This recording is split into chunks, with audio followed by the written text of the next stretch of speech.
Hello दोस्तों, आज हम जिस विषय पे बात करेंगे वह है सिगमंड फ्रॉयड के द्वारा व्यक्तित्व विकास के सिद्धांतों के बारे में चर्चा करेंगे। सिगमंड फ्रॉयड मनोविश्लेषणवादी थे। इसके अंदर मानसिक स्वास्थ्य से संबंधित समस्याओं को मौखिक वार्ता के द्वारा किसी की भावनाओं एवं व्यवहारों के बारे में जानने के लिए कि उसके अनकॉन्शियस माइंड में क्या चीज़ें चल रही हैं का विश्लेषण किया जाता है।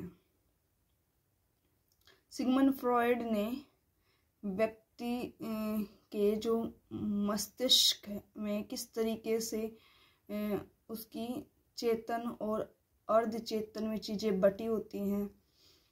सिगमंड फ्रॉयड बताते हैं कि जो मानव मस्तिष्क का जो अचेतन भाग है वो 10 में से 9 भाग है और चेतन का 10 में से 1 भाग चेतन अवस्था का है। सिगमंड फ्रॉयड बताते हैं कि अचेतन मन में व्यक्ति की अतृप्त इच्छाएं और आकांक्षाएं रहती हैं। सिगमंड फ्रॉयड बताते हैं कि अगर किसी का व्यक्तित्व के बारे में जानना है तो हमें इन 3 प्रमुख तत्वों के बारे में जानना होगा, ईड, ईगो और सुपर ईगो, कि वह इन तीनों में किस तरीके से सामंजस्य बना कर रखता है। ईड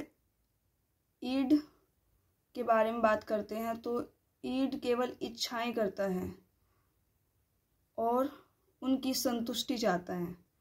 ईड विचार नहीं करता है। ईड में पार्श्विक प्रवृत्तियों और अनैतिक भावनाओं का संग्रह होता है। ईड बुद्धि या तर्क के नियमों द्वारा शासित नहीं होता है और न ही मूल्य व नैतिकता से यह युक्त होता है। यह केवल सुख तत्व को ज़्यादा इम्पोर्टेंस देता है कि जो भी इसकी इच्छा हुई है उसको किसी न कैसे करके पूरा कर ले। ईड ज़्यादातर बच्चों के अंदर देखने को मिलती है और या फिर आपराधिक प्रवृत्तियों के व्यक्तियों में भी ईड ही प्रभावी होती हैं। ईगो वास्तविकता से उसका परिचय करवाती है। अगर ईड ने कोई इच्छा की है तो ईगो यह देखेगी कि क्या वास्तव में उन आवश्यकताओं को पूरा करने के लिए उसके पास योग्यताएं हैं या संसाधन हैं। यथार्थ तत्व से यह परिचालित होती है।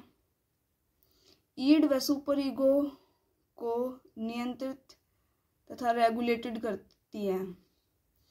जो ईगो है वो दोनों में सामंजस्य बनाकर रखती है, ना तो ईड को ही प्रभावी होने देती है कि ईड ने कोई भी इच्छा जाहिर की और चाहे वो इच्छा उसकी कैसी भी हो, तो अगर वो होने लायक है या नहीं है, ये ईगो उसके अंदर सामंजस्य बिठाता है। इसी प्रकार सुपर ईगो को भी यह कंट्रोल करता है। व्यक्ति के हित अथवा दूरस्थ आवश्यकताओं की पूर्ति के लिए यह बाह्य जगत से संपर्क रखता है कि व्यक्ति को क्या व्यक्ति के हित में हो सकता है, क्या उसके लिए लंबे समय के लिए चीज़ें सही होंगी। इस तरीके की सारी चीज़ों के बीच ये सामंजस्य बनाकर रखता है। व्यक्ति उचित रूप से अपने आप को समायोजित कर पाता है। तो इस तरीके के जो व्यक्ति होंगे, दोनों में ईड में और सुपर ईगो के अंदर सामंजस्य बना कर रखेंगे तो उनका व्यक्तित्व अच्छा होगा, वो समाज में अच्छा प्रभाव रख पाएंगे। सुपर ईगो की बात करते हैं तो इसके अंदर आदर्शों, नैतिकता और आचार संहिता, सामाजिक वैल्यूज को यह इम्पोर्टेंस देता है। ईगो के अंदर जैसे कि एग्जाम्पल हम ले सकते हैं कि आपके घर में कोई गेस्ट आया हुआ है और आप उनके सामने ईड है वो इच्छा करेगी कि आप उनके सामने ही जो आपका मन कर रहा है आप उठाकर खा सकते हैं, लेकिन ईगो आपकी ईड के बीच सामंजस्य बनाएगी कि गेस्ट के चले जाने के बाद ही आप उन सामान को खा लें।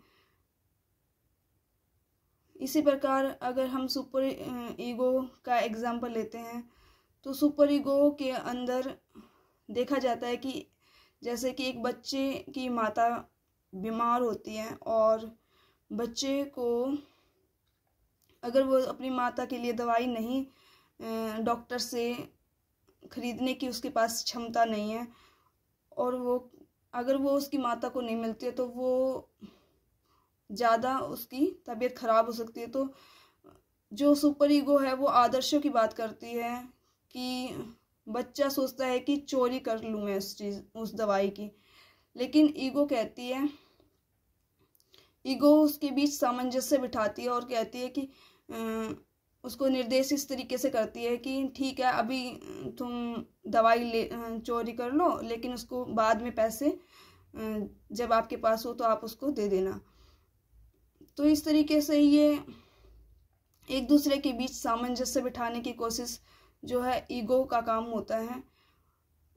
और सुपर ईगो आदर्शों के ऊपर चलती है, वो इन आदर्शों को, सामाजिक वैल्यूज़ को या कि व्यक्ति को किस तरीके का व्यवहार करना चाहिए आदि पर जोर देती है,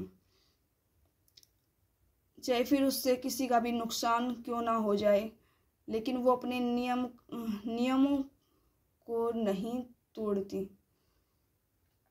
तो हमने इस वीडियो में जाना कि कैसे सिगमंड फ्रॉयड व्यक्तित्व के बारे में चर्चा करते हैं कि जो हमारी इच्छाएं हैं वो हमारी ईड के अंदर हमें सबसे ज़्यादा देखने को मिलती है और इसके अंदर हमें ना तो ज़्यादा पार्श्विक प्रवृत्ति और अनैतिक भावनाओं का संग्रह होता है, यानी कि जो व्यक्ति की इच्छाएं पूर्ण नहीं हो पाती और जो ज़्यादा दबा दी जाती हैं, तो इससे भी व्यक्ति का मानसिक जो समस्याएं हैं वो हो सकती हैं अगर ईगो उसके अंदर सामंजस्य नहीं बिठाती है। इन तीनों में एक तरीके से संतुलन होना चाहिए, तभी व्यक्ति का अच्छा व्यक्तित्व उभर कर सामने आता है। थैंक यू दोस्तों।